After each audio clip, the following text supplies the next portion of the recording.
კარგად გაკეთებული საქმისა და მიღწეული წარმატების ასახალისებლად ჯილდოები მოვიგონეთ ადამიანებმა. ვაჯილდოვებთ ორგანიზაციებს, ინდივიდუალურ პერსონებს, პროფესიონალებს, რომლებიც ვერ ხშირად სამაგალითოები და მისაბაძები ხდებიან თავიანთ დარგში და ერთგვარად მაღალ სტანდარტსაც განსაზღვრავენ. ეს სტანდარტი წლებია აქვს ირინა ხაჟალიას ლინგვისტიკაში.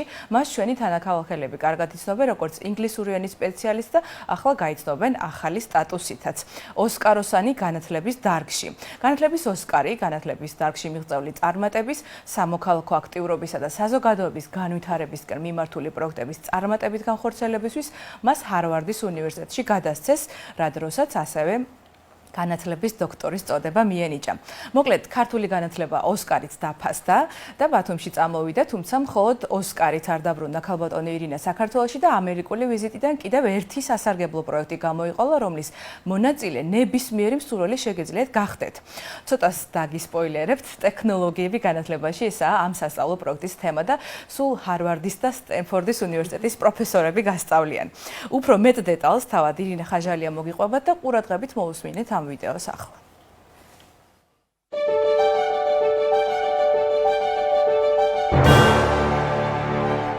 მოგეხსენებათ, ოსკარი ამერიკაში უმაღლესი ჯილდოა, არა მხოლოდ კინემატოგრაფიის სფეროში, არამედ სხვა სფეროში და გადაცემენ იმ ადამიანებს, ვისაც აქვთ რაღაც განსაკუთრებული წვლილი იმ დარგის განვითარებაში. მე შარშან ოქსფორდის უნივერსიტეტში ვიყავი მიწვეული, იქ დამაჯილდოვეს, მომანიჭეს სწორად განათლებაში საპატიო დოქტორის წოდება და სწორედ ოქსფორდის უნივერსიტეტმა გამიწია რეკომენდაცია ჰარვარდში წავსულიყავი.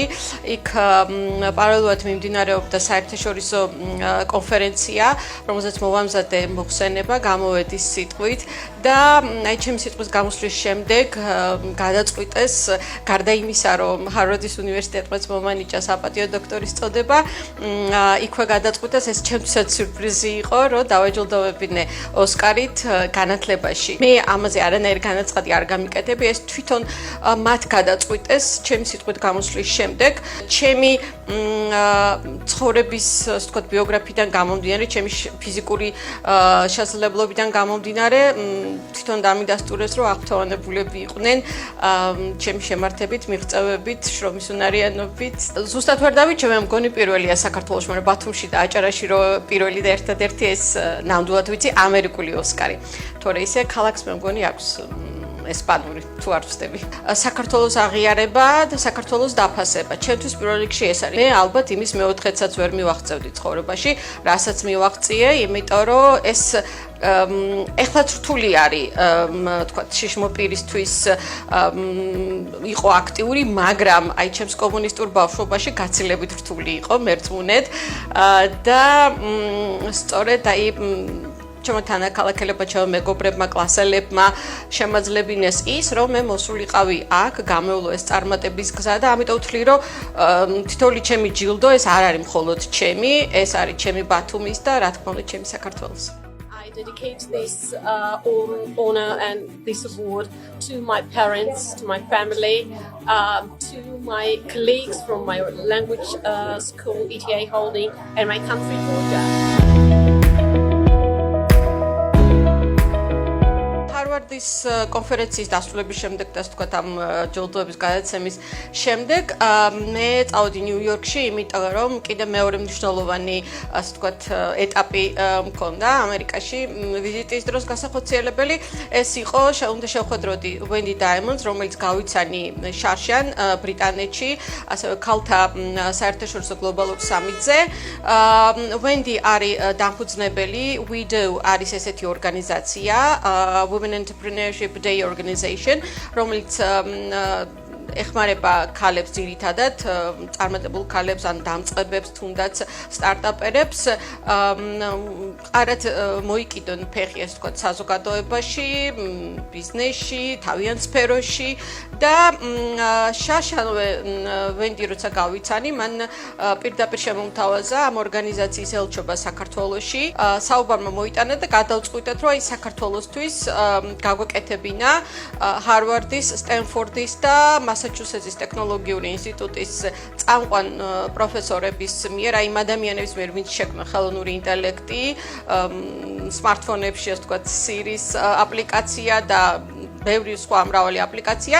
აი ამ ადამიანების მიერ დაგვეგეგმა ონლაინ ტრენინგი საქართველოსთვის, თავდაპირველად ის იყო განკუთვნილი ქალებისთვის, ქალთა გაძლიერების, ასე ვთქვათ, კუთხით, მაგრამ მე დავაძალე და ვუთხარი, რომ მამაკაცებსაც ქონოდა, ასე ვთქვათ, უფლება ჩართულიყვნენ ამ პროგრამაში. სურვილები უნდა ყოფილიყო, პრიორობა იყო ეს, რომ მინიმუმ 100 ადამიანი, რომ გამხელა ადამიანები ასე ვთქვათ შეწყობულიყვნენ ტრენინგისთვის, მინიმუმ 100 აპლიკანტი უნდა ყოფილიყო. გარდა იმისა, რომ შეზღუდული არ არის რაოდენობა, არც ასაკი არ არის შეზღუდული. ეს შესაძლებელია თუნდაც თინეიჯერების, ანუ 14, 15, 16 წლის ახალგაზრდებით ჩაერთენ, იმათ ვისაც აინტერესებს უკვე თანამედროვე ტექნოლოგიები. სამწუხაროდ სკოლაში არა მხოლოდ STEM-ის სხვა მიმართულებითაც ბევრს ვერაფერს ვერ ვშვები და ჩემი სუბიექტური აზრია, სანამ განათლებას არ ეშველება ამ ქვეყანაში, ვერც ერთი სფერო ვერ იმართება და ვერ დადგება. რაც შეეხება თემატიკას, თემატიკა ძირითადად, იწყება იმით, რომ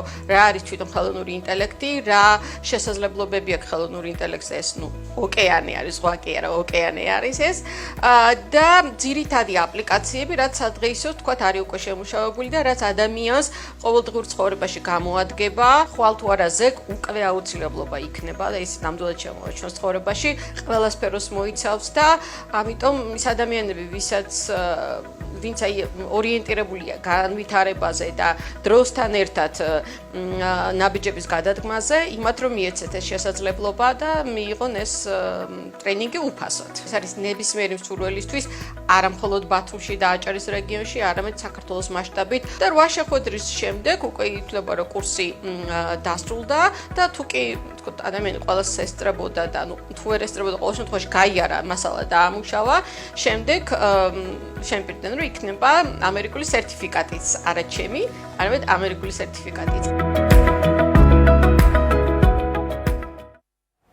პროგრამაზე რეგისტრაციის ლინკს ჩვენი გადაცემის Facebook გვერდზე აუცილებლად დაგიდებთ.